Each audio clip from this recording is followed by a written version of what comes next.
Celtics have lost 3 games in a row after a 118-114 overtime loss last night to the Cavaliers. Boston had a 14-point lead entering the fourth quarter. This makes the 3rd straight game they've led by at least 14 points, then lost. All right, Shannon, I'm enjoying dishing this to you. On a scale of 1 to 10, how concerned are you about the Celtics right now? Well, if it was one game, Skip, I would be at a 1. But with his 3 games, and they lost a 28-point lead. I think they lost a 17-point lead. And last night, even though they were out Jason Tatum and Al Horford, they had a 14-point lead going into the fourth quarter. They were dominating this ball game. And, you know, we talked about it yesterday. I said, look, I don't think Cleveland are serious contenders. I said, but they got 2 guys that can get hot, and they can light you up. We know, Skip, Donovan Mitchell just had a 71-point game less than a month ago. Yeah. We've seen him have 50-point games. We've seen him have unbelievable games, even in the playoffs. So we know he can get it going. Darius Garland is an all-star. We know he can catch fire. And they caught fire in the fourth quarter. But even though, with that being said, Skip, all Grant Williams has to do is make 1 free throw and they win the game. Skip, we're probably not going to even do this. And he went up there, and Skip, I like Grant. Met him this summer. He's a great guy. The man went up there and told Donovan Mitchell he's going to make both. I'm going to make them both of them. Nah, all you need is 1. Just I guarantee you I'm going to make one of these. He said he's going to make both of them and miss both of them. And, Skip, when a situation like that, Skip, you know a game that you should have won. I kind of felt, maybe I was the only one. I said, man, this thing going overtime, it's over for Boston.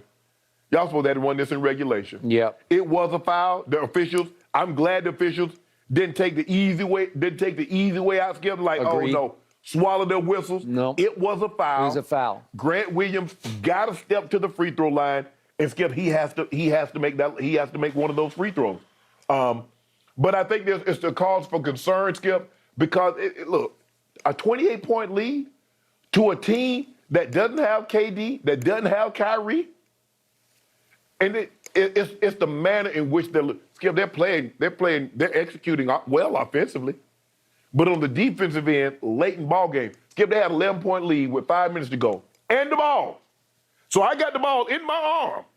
And in 5 minutes, I got an 11-point lead. And you still got Jaylen Brown. You still have, guys, Brogdon, Marcus Smart, Derek White. You got to bring this home, Skip. You do. So my level of concern now with the Celtics, considering how they're playing, I'm at a 6. So, Mr. Sharp, you have told me all year you've gone back and forth between Boston, Milwaukee, Boston as the best team in the East.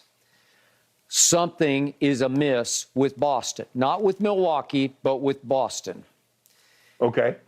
A week ago, they almost blew a 25-point lead to these same Cavaliers.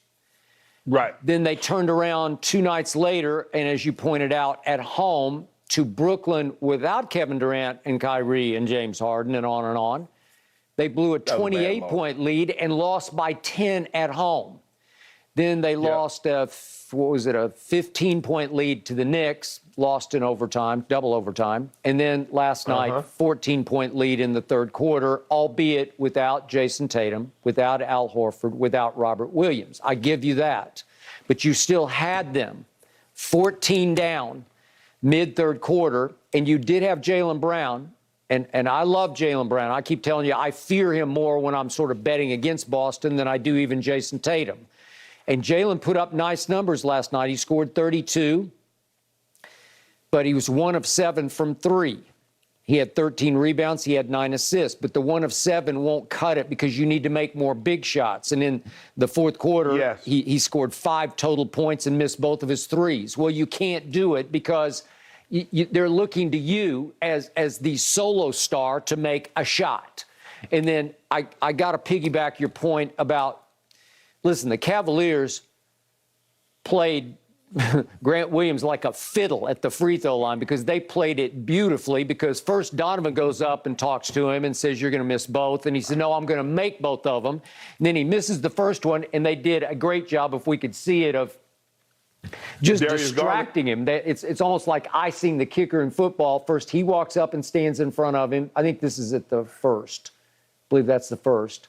and then it's up and it's short. That's the first one. Now, Oh! here we go on the second one, and look what they start doing.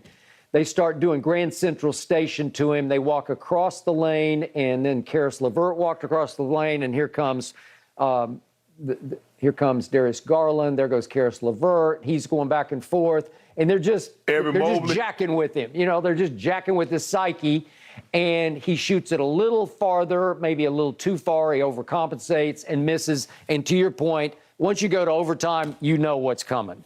Nothing good.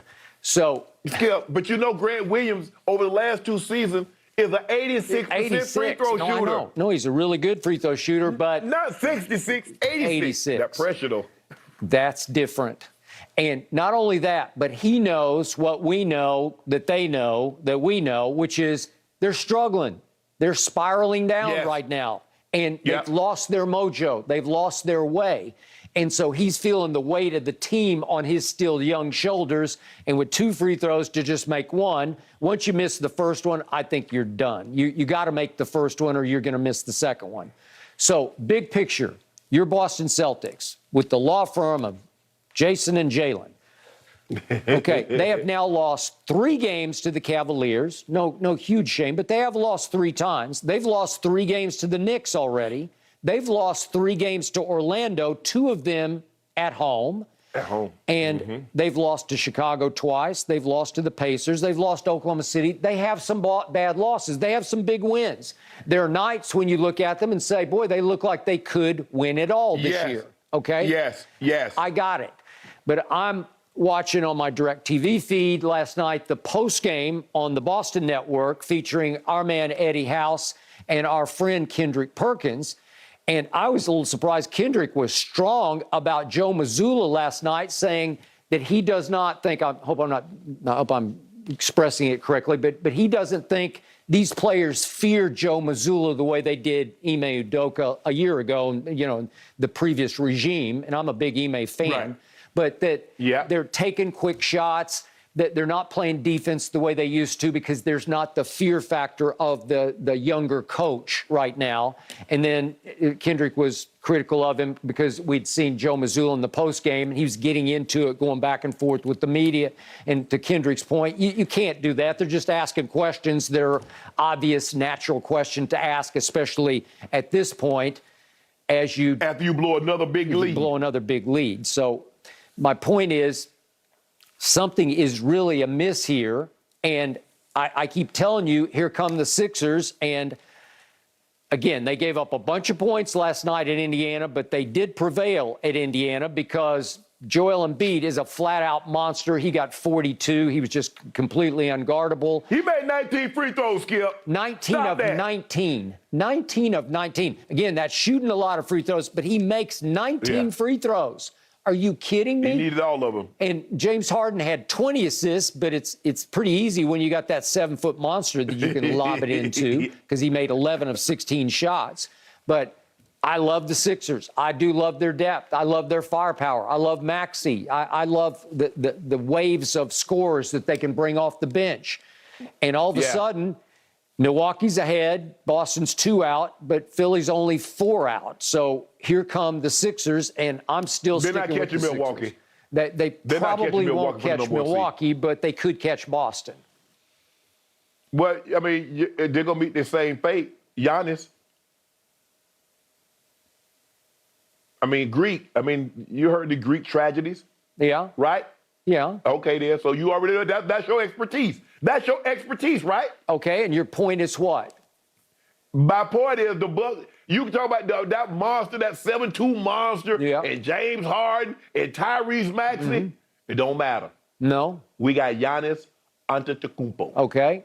You don't. And I think it could end up in a Greek tragedy, right? Yeah, for you? No, for you. You got the Greek freak. No. I don't. Yeah. We're rewriting this tragedy for you guys. You'll see.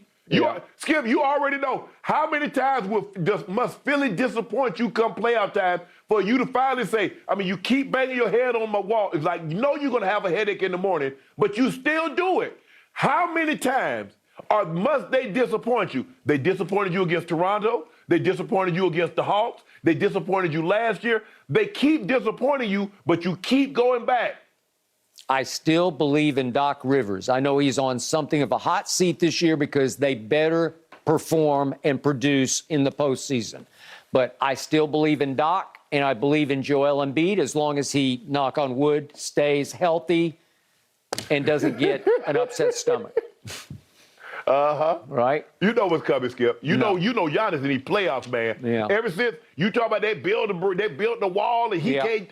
He said, I don't care nothing about no wall. He said, I jump over the wall. Well, maybe he can trick him up in the postseason and get more triple doubles with a fake rebound. There you. Well, I campaigned against that one hard. Yes, you push to did. the playoffs. That's for sure. And then we'll see who flips the switch in the postseason. All right, guys. Skip's Cowboys, you think they're going to be bringing in a superstar receiver this offseason? Let's discuss on the other side of this break.